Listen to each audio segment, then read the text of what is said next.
So what happened to the group? I thought we had. We should have some more people here, but I think this is it for our group. We have some more on. Yeah. Everyone, this is Christian Hall. Yep. Christian, Faces to me, I think. Yeah. It's, can you give us a little backgrounder on how many hives you have?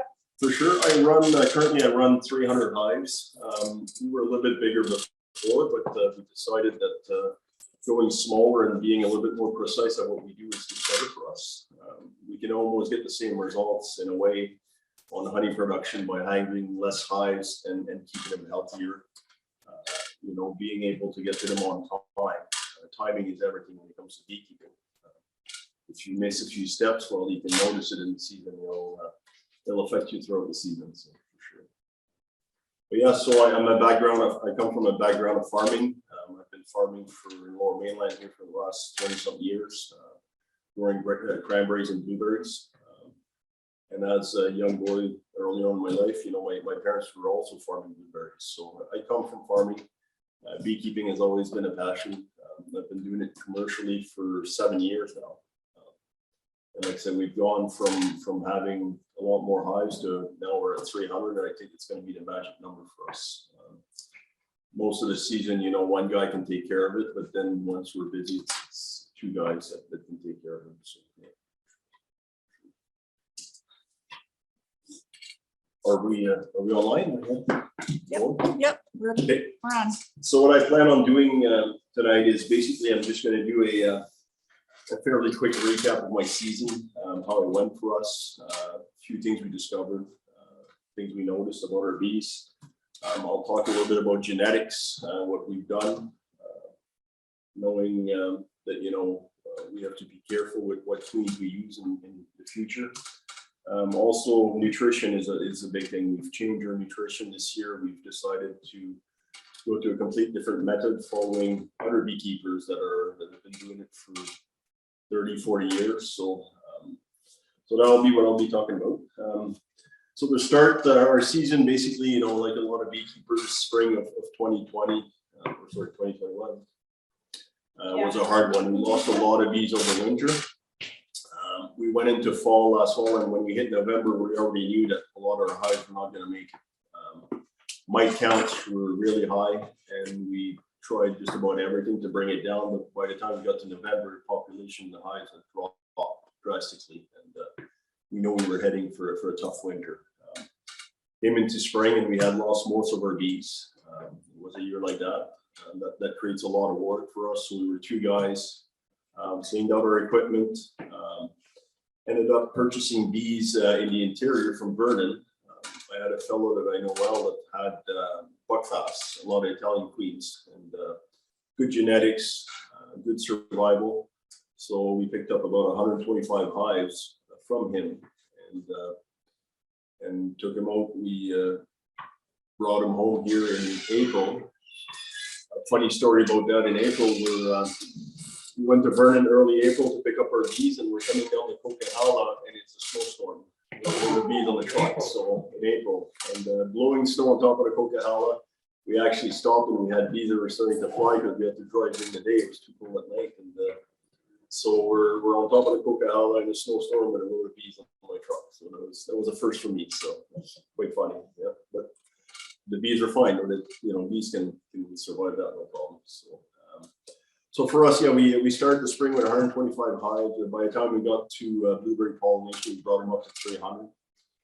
Did a lot of split, but considering that we did not want to split our hives to make them weak, we were interested in honey production, but also one of our new techniques is that my hives are all going to be double boxes, and they're going to be strong. I'm going to carry, you know, at least 10 frame of brood in there minimum. That's ready to hatch, and that seems to work for us now. So throughout the spring, we worked the bees. We, like I said, we ended up with 300 hives. Went into blueberries. Worked out good. You know, we operated as single box hives in blueberries because of our splits. We couldn't grow fast enough to get into a double box, but we went into blueberries as singles with honey supers, and we pulled off a good crop of honey. It was a good year for it for us. The timing was perfect. So Once we got out of blueberries at the end of May, we went into, we usually go into cranberries, but with the heat this year, it was quite interesting. We hit that weather that was in the 40s, and our hives, a lot of our hives, the queens stopped laying for a fairly short period, but long enough that we noticed it. It was actually a good result for us, because when the queens, if you cage a queen in a hive, it's a good way to help with the mite load. You'll have a break in eggs and a break in larvae, and then you can get rid of some mites. So for us, that helped us. But again, we went into cranberry pollination, which our plan was to double on brood. We have 300 hives going to double on brood, but there was such a blackberry honey flow this year because of the heat, which is great. That, you know, we filled up our boxes. I think our second box filled up about 3 times with honey by the time we were finished pollinating cranberries. So our goal of doubling up on brood during a month did not happen, but we ended up with quite a bit of honey out of cranberry fields. So for us, that was a good sign. When you can pull honey out of a hive like that, it's, you know that your hive is healthy. If you have a hive that doesn't want to eat, or doesn't take the supplements you give them, or doesn't produce honey, then you start searching to see what's happening. But for us, we went through blueberries and cranberries this year, and our brood was looking good. It was nice and shiny, nice and white, so we had no disease in there. So that helped us. Once we were out of cranberries, we ended up, for us, it's fireweed honey. We chase fireweed. It's something that I've done for 6 years now. It's a little bit different. We're in the backcountry with our bees, so you're driving 20, 25 kilometers, 30 kilometers on gravel roads. So it's all done at night, because if you're on the highway, you can drive with bees during the day, but when you're backcountry and you're bouncing around, you can only do 15 kilometers an hour. So for us, we went out to fireweed again, July. We were successful. Our bees again were showing signs of being healthy, brought home quite a bit of honey, and quite happy with the results. End of season, throughout the summer and end of the season, for some reason we couldn't find mites, and again we were looking at it in a way where we did have a break in the brood cycle, so that helped us. Got into mid-August. We came home early to make sure that we could treat our bees properly. I got into mid-August, couldn't find any mites. Same thing in September. I only did one treatment with solid acid and vaporized. And at this point, we're going to be doing a few treatments through winter, but we looked at it carefully, and we could not find, we found in 10 samples, we found 1. And so we were quite happy with that. What is causing that? Why is it like that this year? And last year we had, an infestation. We're not exactly sure, but we've changed our techniques, which comes down to, having healthy bees there's a lot to be said about it. For hives are struggling a little bit, well, then anything can come in. You can have disease, you can have mites, you can have just about anything affect our hives. But by keeping our hives really strong and keeping a nutrition that's superior, I think at this point, I feel that it made a difference for us this year. And with that said, when it comes to genetics, like I said earlier, we went to Buckfast Queen this year. Some people like them, some don't. Some say they're gentle, but for us, they weren't gentle, I can tell you. Getting stung, 10, 12 times in a day, that was nothing. So some of them were quite aggressive, but what we've always known is that aggressive bees do 2 things: they survive and they produce a lot of honey. And so that's why we've chosen to go with that. The person that sold us the hives has a good track record of being able to have bees survive with minimal mite treatments, and he's from Vernon in the interior. And there's other bees there, but for him, minimal treatment for mites, and he seems to be doing well. The other genetics that we're playing with is the Buckfast Italian queens straight from Italy that we brought in. Came through Ontario, suppliers in Ontario, so we brought that in, and also the Carpathian queens, which seem to be doing very well. It's important to to experiment with these to see what's going to happen. Is it from a different area? Yes, but I think that they show good potential. Carpathians are a little bit harder to introduce. I'd say, on a 0 to 10, and you're at 7 or 8 on the scale of how hard it is, and you got to take care of them and leave them in your hives longer, 5, 6 days before you release them. But once you're successful in releasing these queens, they really produce. They'll fill a hive quite full with brood and have good patterns. So we're quite happy with them. We're working right now on having queens early next year because we're going to bring them from somewhere else. Also, a few from California, but we'd rather experiment with the new queens that we have now. So we're hoping that early April we'll have queens, which will be a benefit to everyone. Anybody that's got a strong hive that wants to split will be able to. And for us, same thing, we make quite a few nukes. It'll give us the opportunity to build nukes with something that's going to be superior, I think. So it's going to be an exciting spring. So we're looking forward to seeing what's going to happen in January, February. But once you get to once you pass December, your bees, if you still have full hives, that things should go well. So, but that's where we're at. So genetics, I think it's very important. Packages from Australia and New Zealand, are we still going to sell them? Yes, we sell them, but at the end of the day, it's person that buys a package, I think, needs to consider replacing the queen. Maybe have a few generations of bees and then replace the queen throughout that summer, because the benefit of packages is that you get them early. But I think that survival, bringing queens from those areas, it's shown to have some real issues. So at the end of the day, anybody that wants to get a package should consider midsummer. You change your queen, and then it'll guarantee you that can't go visit somewhere for a week when the bees need some. And it sounds almost like a cat or a dog or guinea pigs, right? Yeah, to some extent, and you got to remember, for us, we operate as a business. It's a commercial operation. So if you have a few hives in your backyard, it's different than having 3-4 hives in an area. What we do, I say it's not natural, but what it is that they need attention to be able to maintain them. So when it comes to beekeeping with a few hives in your yard, if you're away for a week, it's not the end of the world. You could get a swarm of bees that leave because they were too full. But throughout the summer, especially in the city, there's quite a bit of food for them. So as long as you set up your hive in a way that that you're going to be going on vacation or something, then you can give them room, you give them a bit of food, you'll be fine. There's no issue. But definitely, Pitt Meadows, Maple Ridge, there's many cities that have bylaws that you can have up to 2 or 4 hives, I think, in your backyard. How many is like with 4 fruit trees? That's all I really got with him.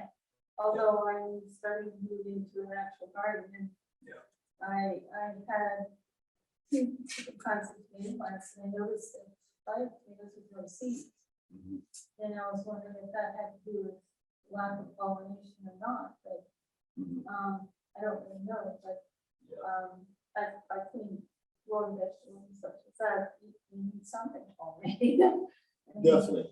Yeah. So, Well, when it comes to pollinating your garden, 1 hive would be enough, but we always recommend to have 2, or have a neighbor that has a hive also, that you can, if you ever have an issue, you can work with somebody, or have 2, so that if you have a hive that's weaker than the other one, you can supplement the other hive. But we generally recommend 2. If somebody wants to start with 1, that's not a problem. I mean, we're here to help if you have any issue with your hives.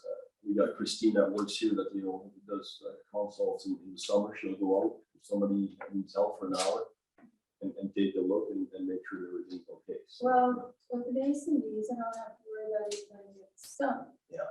Right. So, and I'm wondering how that fits in with neighbors. And also, I do need bears. I have a long-standing war with bears. Yeah, I don't know about that. Yeah, and I thought, wouldn't it be nice to have a honeybee? hive at some point, but then it's not the bear's gonna get them. But then, the lady I was talking to said there's some kind of a bear cage. Well, there's a few ways, but definitely if you have a bear in the area, like you deal with bears every day, and even here we have a bear fence around it. It's just electrical fencing around your hives, and the black bear is actually easy to train, believe it or not. Once he knows that the fence is there, you can have a fence there that's off for the whole summer, and if he thinks it's got electricity, you won't go around it. So once you train the bear not to go in your hive, that's it, you got a 60-40 chance of making it. No, I'm just joking, but you can keep him out, but definitely if you have a bear around, you got to put an electric fence around. They sell, either solar panels or solar fences or electric fences that you plug into your home there. Well, I had one that was doing that. Which they want me to cheer because clear off and run truck bears, right? And of course, my neighbors would appreciate that too. So I had somebody come out and take all the fruit off that I couldn't get to and all that, and they were actually feeding the bears somewhere. And I said, well, how about if I get an electric fence? And he said, oh, that won't keep them up. So that kind of diverted me from that idea. And then when I hear you can put it around bees, and I would say that a bear would be very interested in honey. That seemed promising. And it does work around fruit trees also. I have a friend of mine, actually, that worked with me. He had a cherry tree and it would get destroyed by bears. And he put one of my fences around it, and it was just fine this year. It's just, there's a certain way of doing it. You got to make sure that, if a bear gets in once, it's like a horse. If a bear gets in once into a fence, he's going to keep going. He's going to find a way in. If you go on a horse and he bucks you, well, then good luck next time, right? So it's the same thing. So once they know that they can do it, they'll find a way. So my father used to say, how to break down strong strengths, and that's fine. You just put up the weak one, knock down. A little stronger, knock it. So they can knock down strong strengths. But I know about that piece of all, but and for us, like I said, we just put a solid fence around there. We make sure our wires are tight, and it seems to keep them up. Another possibility would be, for a bee club member to have one his or her hives in your yard and work with you. Because there's beekeepers who are looking for a good place to have a hive. A place with lots of fruit trees around and lots of vegetables, and there's an opportunity to work together with someone. I'm not sure what to do. I did have a whole bank of dandelions that the bees were enjoying. And my neighbor next door, he had a thing about keeping the dandelions out of his lawn and my lawn. He's a good neighbor. He looks after my lawn and his lawn. And he took them out before I could stop them. So no more dandelions. I just saw a bank of them. It's great. You got to remember also these, it's if you're looking for food. By the way, your idea is a great idea, because anybody also that wants to learn about beekeeping can always contact the club and have somebody maybe have a hive there for a season or help you, and then you get to learn about bees, right? But keep in mind also for food, the bees will travel quite a ways to go get food. So if your dandelions are going, well, they'll go to somebody else. They'll travel kilometer. The mason bees don't hang around for very long. No. Yeah, so it's a different thing.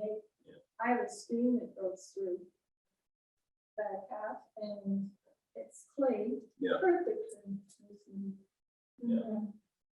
Just tell your neighbors not to spray.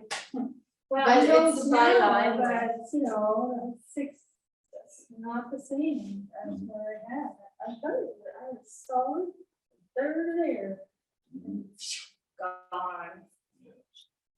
Yeah, definitely. And people that spray, we've seen it over the years, bees being affected. We had 1 yard this year, 50 hives, but they'll forage in different places, right? Different yards, different places. But we were all in the same area, but my 1 yard struggled quite almost halfway through the summer before it caught up again. But we assumed that it went into a greenhouse or somewhere that had sprayed and affected them. It didn't kill them, but they came back, and produced honey, but they were definitely affected by some pesticide that we don't know about. So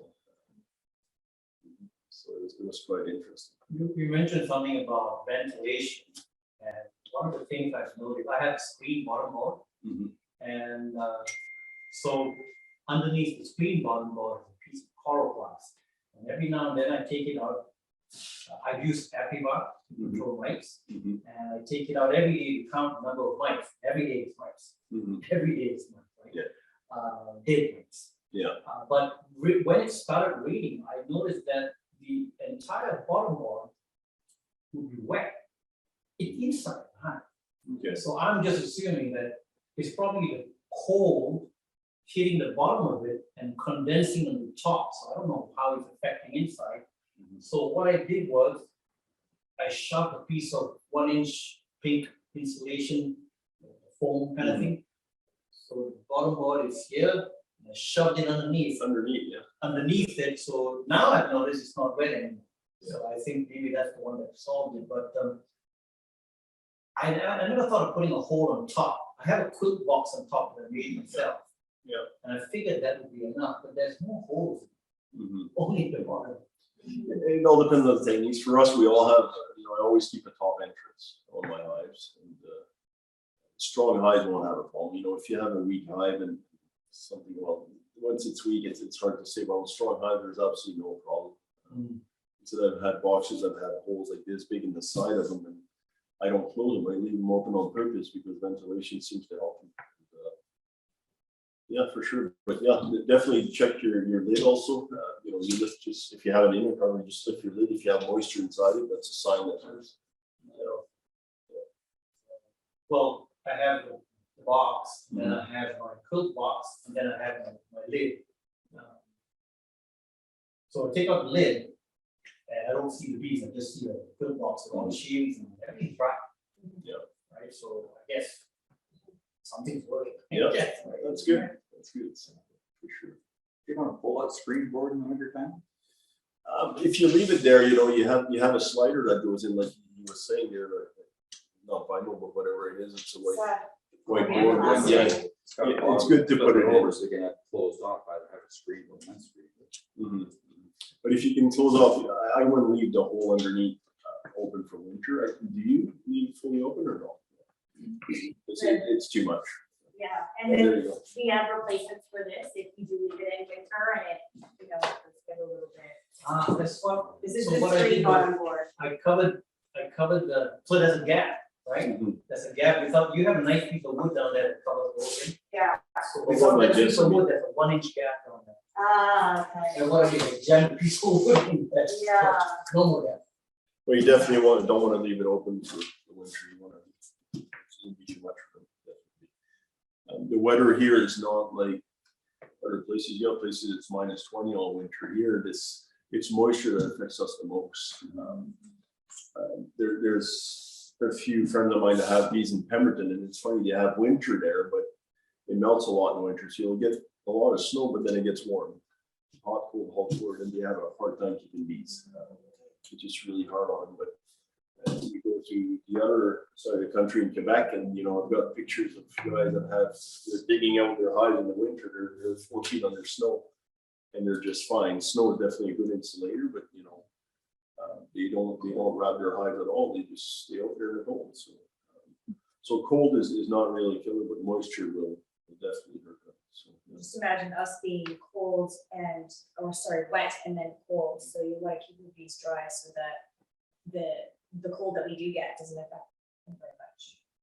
And there's a few reasons why I don't insulate. I mean, it'd be nice to have some insulation some years, but I've had my bees out there. We've had winters. We were here in the valley, and with the wind, close to -20 there a few winters ago, not for long, 4 or 5 days. They're just fine, not a problem. So if I close that screen board off, is that the bottom entrance and not with the top entrance to ventilate the hive? The bottom entrance, yeah, and you could even close half of your bottom entrance. So your top entrance and the bottom, like for me, I leave about 4 or 5 inches on my bottom entrance. We sell some of these little sticks, but I made my own. I put it, it goes off most of the entrance off. Yeah. Well, I've got an entrance to reach in there, it's about 4 inches, but my bottom board, I can take it, flip it over, and it will completely close the bottom, the screen board on the bottom. Well, you can close the screen board, but you want to leave the entrance. Your 4-inch entrance is needed. Yeah. Full entrance. Yeah. Well, we don't need it, reduce for winter time. Yeah. Well, did you say 4-inch? Or yeah. I got about 4 inches. Yeah, 4. Yeah, there you That go. one This and is that this is one. a good size here. Mine This is is, exactly like this. and you know, when you have a lot of wasps around, you can go to a smaller one. But even on a strong hive with a entrance this wide, if you watch your bees, they can defend that. But a full open entrance, they have trouble defending that in the fall. Wasps. Wasps are become something which is, you know, we had a bear that took down a hive here, and there was honey on the ground, and the next morning it was just black wasp on top. I couldn't believe it how many are, you know, it's been building up the last few years, but quite a bit more. So So the wasps, do they actually? yeah, they'll rob that hive until there's nothing left, and then So they eat the honey, Yeah. and then these stars. So- the star where they'll fight her, they'll kill the bees. They kill There's bees certain- too. There's certain of these big wasps that'll kill a hive in hours. They go through a hive in hours killing the bees. Yeah. So I watched a wasp tear a bee apart. Like I videoed it, just to see what they would do, right? Yeah, they kill the bee and I guess they take it back to their own hive, feed the babies or something.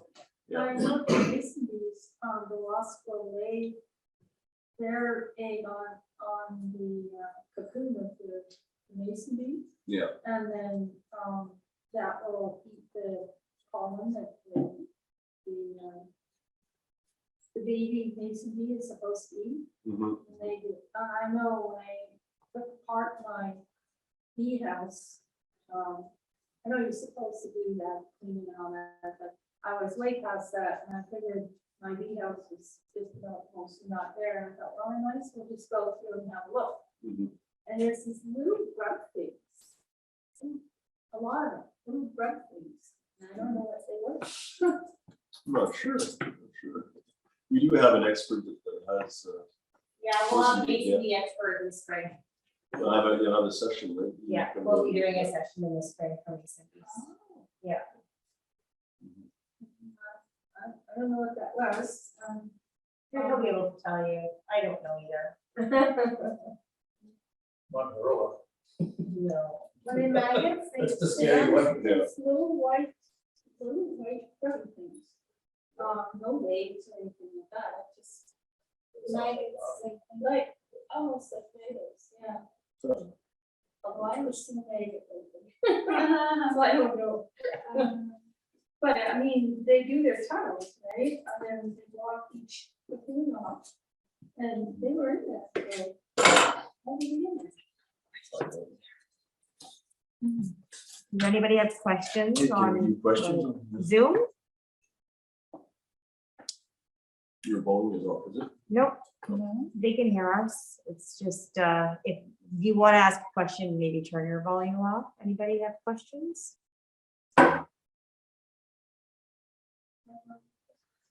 Go for it. When you were speaking, you mentioned, there's a lot of terms that I really don't know what they are. So like, even, I know the look of beehives, and I don't really know what's inside, and you mentioned 10 trays, is that a 10 tray? Yeah, these ones are the frames that we have in there. Yeah, we have 10 frames that are drawn with which are the babies basically and honey and pollen in there. So, Yeah, so where do you, is there books on? We have a course in January for honeybee kids. We're doing a course closer to the end of January, and it's gonna be one intro course, just to see if it's something you're serious about, to see if it's something for you. And then we'll be doing like a 2 full day course after that. So like a level 1 for a few hours, and then we'll do a level 2, 2 days. So does the bee club let everybody know something? I could get your information and let you know, or you could subscribe to our newsletters, and then you'll get the information that way too. Yeah. And we follow that? Yeah, for sure. We can also send it out to people. Okay, perfect. Perfect. Hi, I have a question. Okay, can you hear? Yeah, I Christian, just, can you hear? Okay. the solution you mentioned, Christian, that you were using, is it Caspian Solution? It is Caspian Solution, yeah, and Hussein there from Caspian Apiaries makes the product. Okay, And it definitely promotes growth in your hive. You have to make sure to supplement lots of pollen when you do that, because when you Right. promote growth, bees can't really supply enough. So it's a bit of a artificial. yeah, Artificial. It's- Artificial. Artificial, there you go. Yeah. So you have to make sure you supplement pollen, or else your bees will actually suffer from protein deficiency, or your larvae, I should say, will suffer. So it is Caspian Solution, yes. Are you feeding Okay, that with thank- syrup? What's that? Are you feeding the Caspian solution with syrup? Yeah, actually, I should have mentioned that. I do. It's a very limited amount of syrup, but we do add syrup in that. Yes, we do. So you're drenching the bees, or are you putting it in feeders? We drench it. We don't have feeders in our hives anymore. We took them all out, so we drench it on there, and we're about 200 milliliter per box of bees. So 450 on a 2-box hive, on a strong hive. What is drink? You'll We just learn that. We pour a solution right onto the frames, on the bees and on the frames. And we like the drenching method for the reason that the bees clean it up right away. If the bees have a bit of it on them, they'll clean themselves, and within a few minutes it's all gone. So we know that the bees have taken it in. So when you put it in a feeder, Caspian Solution, they'll definitely go for it right away. But especially with fumagillin, we don't even go 50% of the rate of antibiotics for fumagillin. We drench it with Caspian, and we know that they take it right away. So it seems to help, but we're probably 40% of the rate that they recommend, and we don't see any eczema. So you put the fumagillin in with the Caspian solution?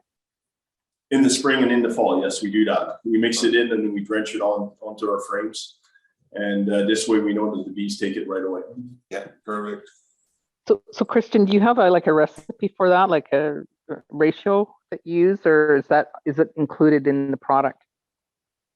It is included. Lydia's got the recipe here. I don't know if we have it online there, but Here, I can post it online. and Lydia will post it online. But there is a recipe to be followed. Yeah. You can Awesome, actually thank follow you. it right now.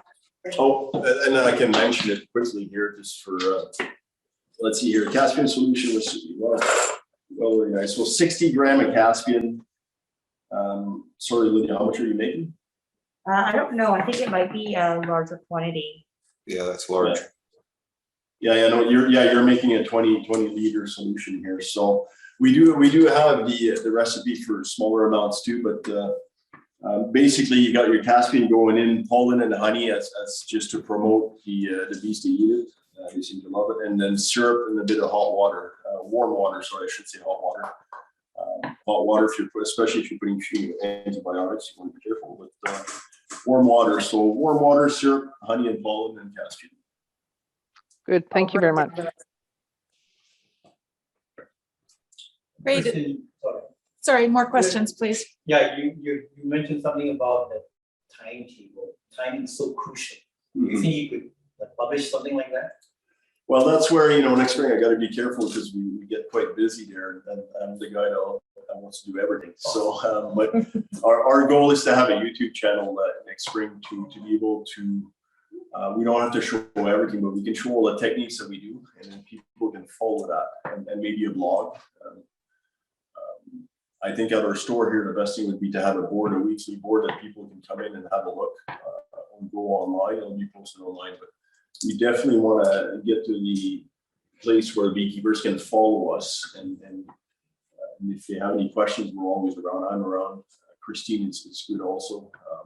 She's got a lot of knowledge, so that's where we want to get to. So anybody that either buys bees or is around us can follow and know what we're doing, because We don't have the perfect technique yet, but we're gonna get there. There's a lot of us out there that are successful, and we can all be successful at this. Right? So. You need more localized information, because Yeah. we all know the calendar, but it's so dependent on our weather pattern. Yeah. You read so much, and watch so much on YouTube, and these guys are Ontario, that guy. Yeah. Okay. Our plug is very unique. It's a very special area, so that's why when we teach the course, we teach it for our Western climate. And this YouTube channel and information will also help, because really he has to go by the weather and the bees. So we're on their time. I don't think there's schedule. any YouTube or any blog that's local here in our area, local No. land anyway. So it'll be it'll be good. There's definitely, the courses are important because you need to have the basics. Then it's like I said, you take the techniques and you can't follow everybody. You have to take a few techniques and that makes sense to you. And you can always change it a little bit, but you follow the main techniques that somebody does and you'll be successful. There's basically a reason why they do it, and you question them and find out for your purpose. And by next spring, we should have something going here. About that. Well, that'd be good, 'cause I thought we more feel like a blind football player running around the dark. Yeah, for sure. What is the minimum cluster you would say? Like, how small can the cluster be? For Survival. overwintering, or? For overwintering. Well, I could tell you if I have a hive that had a small cluster that was on 3 frames, let's say, I would take that in the fall and put it into a nuke, and you got a chance of survival. If you have a queen and if you have cat brood in there, a little bit of cat brood, I wouldn't leave it in a full box, but if you transfer that into a nuke box, I think you have a fair chance of surviving. So, but you want a 2-3 frame of cluster, or else they just suffer in winter. You don't make it. You don't have enough heat to move around and get to your honey. For sure. Yeah, and our goal again this year was this is the first time that I can say we went into winter and all our 300 hives were strong that were out there, and that was my goal this year. I hired somebody that could help me, that was qualified to do the work that I knew was a hard worker, and by the time we got to winter, every single hive you open is full, and that was my goal, because if you don't have hives that are even, it becomes a bit of a mess in the spring. Your losses, you don't know why you lost them. We do write on our lids a bit of information, so we know if it was a weak or a strong hive, or if you had issues or a new queen. We kind of document that, but at the end of the day, is anything that is weak is better to be combined in the fall with something else. Do you open your eyes in the winter? Not much, no. I'll do, on a nice sunny day, 10-12 degrees, I'll open 10 hives maybe if I have time. But when I go through there and do oxalic acid, for example, on a nice sunny day, then if you have population around, because our yard's a little bit bigger, so you'll have bees flying, right? So it's a good sign. You go into your apiary and you have 50 hives in the spot and you don't have anything flying, well, that's kind of discouraging in the winter. We want a sunny day, but we've had that happen, but I don't think it's going to happen this year. So, but definitely you can go in 10-12 degrees. You don't want to move frames around, but if you crack a lid and you have a look, for a short time, right? And you do treat it outside even in winter. In winter, we vaporize the solid through the bottom entrance. We'll do it 2 more times. I'll do it November and then early January. And that guarantees that, most of the mites are gone if they were there. So, Because I asked, because I went through the whole, I used Epivar from 2 strips, and it says to take it out after 42 days, which I did. I did it on the 43rd day I took it out. But I kept seeing mites even after I took it out, dead mites. Yeah. So I get the feeling that they're still mites. I would definitely treat a solid in the winter. It does affect the bees a little bit for the spring, and we've noticed that if you use too much solid over winter, that the bees are slow to build in the spring, so it does have an effect on But at the end of the day, if you were seeing some mites, reports were from a few people this year that in August, nobody had a high mite count, and then September, a lot of people had a high count and couldn't control it anymore. So what exactly does that mean? I'm not sure, but at the end of the day, they were there. It was gay because 2 hours after I put in the FAR scripts, 2 hours. Yeah. I pulled out the bottom board and then I actually stopped counting at 24 mites. Yeah. And every day after that, Yeah. every single day I took it out, I checked, and there were at least a dozen, sometimes 20 over every day. So it's good that I put the strips in, and I'm concerned that maybe there's still more. In the summer, what I would suggest next year is to treat with, you can use natural products too, but throughout the summer, you gotta consider treating. One is formic acid that can be used. There's essential oils that you can use that help. It doesn't solve the issue, but it helps. The one interesting one is that we use oxalic acid with the glycerin in those blue shop towels that you can buy at Orco or Canadian Tire. And as far as I know, it's registered for year round now, but you can use that. You just put it in the middle of your hive and you leave it there, and the bees, most of the time, the bees will chew out the paper and get it out of the hive, or they'll put propolis over it and hide it. But it definitely, it's a good slow release control to throughout the season. So What do you put on it? we'll have to get you the recipe there. It's basically a oxalic acid that you boil with glycerin, and then you take shop towels, you dip them in there, let them dry out a little bit, and put them in your hive. Is it laid on top of the frames? Yeah, in between the two boxes, and you just lay it right on top, two pieces, and, in the middle, and See them tearing that apart. and some of these guys, I said in Armstrong, there's a fellow that I only picked up 15 hives from him, but it was because of his genetics that he had there that he claimed they were great, so which they were. But that's the only treatment he does for mites, and if you have a high count, it's probably not going to solve the problem. But if you start early spring and you go throughout the season with it, you'll end up at the end of the season with nothing, which is our next step. We want to do something like that this year. But for him, and he claims that that's the only treatment he did. And, How exactly are mites transmitted? well, they can come from anywhere, but they'll live on larvae on your brood.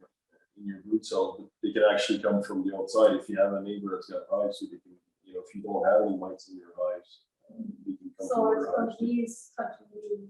Yeah. That is. Your mason bees will have them too. Oh, yeah. Yeah. Yeah, yes, we have some. For sure. Oh, mason bees, man. Oh, yeah.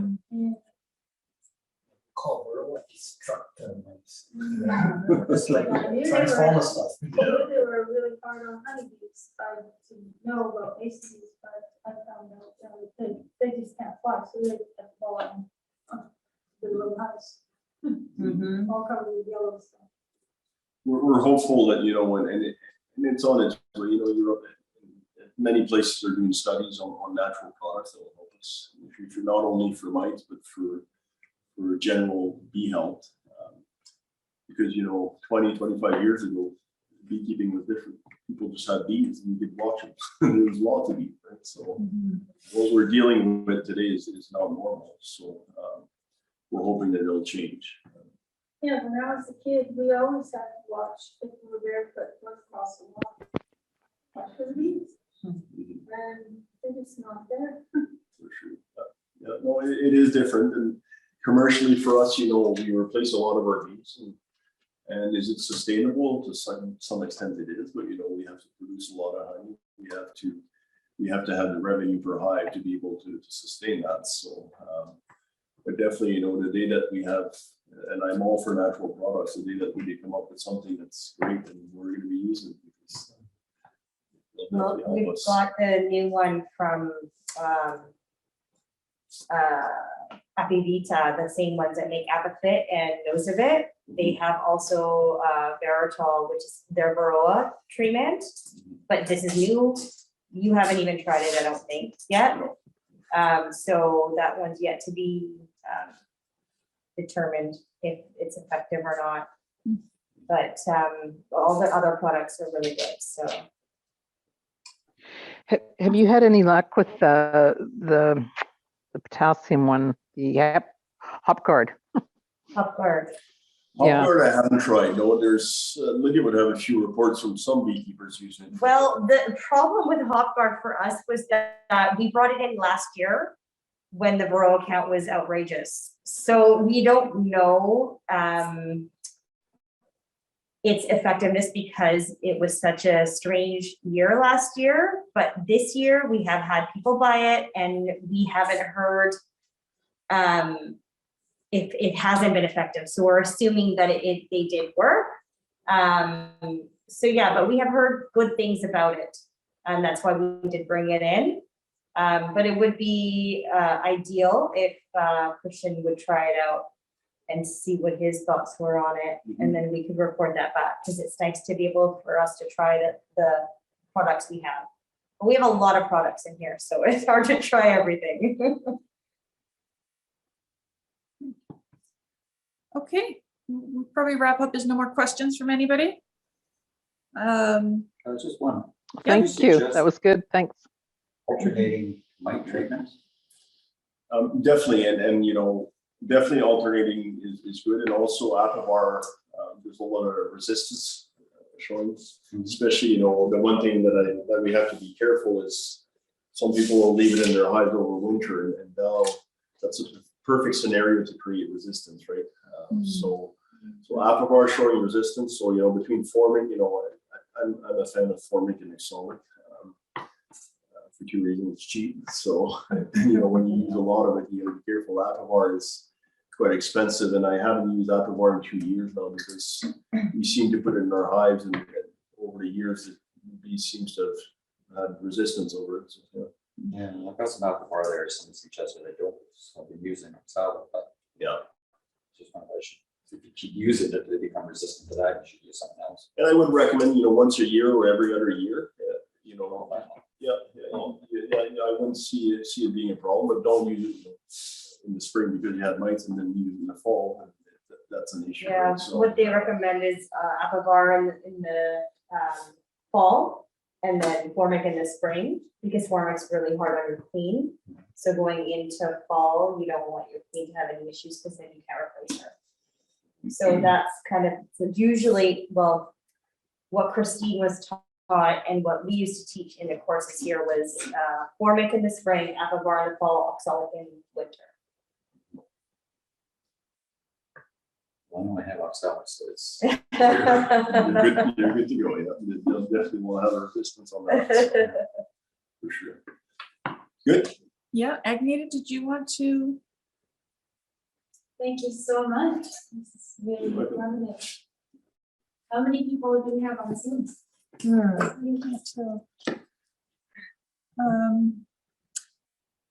Before we close, while we have an audience, we have the upcoming events to be aware of are the BC Honey Producers Association Conference this weekend. It's Friday and Saturday. You will have registered online with your email address. There's a pollinator-friendly planting on Saturday, noon till 3:30 at Derby Reach Park in Langley.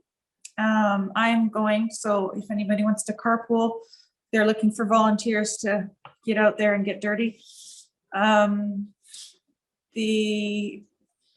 That's a heritage farm park near Fort Langley Golf Club across the river from us. They also have a bog clearing day, Sunday, November the 7th. They're looking for volunteers for as well.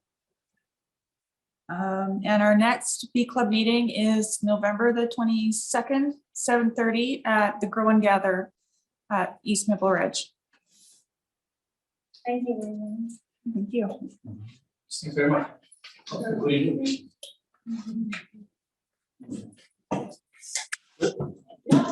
Let's see what spring is going to bring. Fingers crossed. All right, thanks, everybody.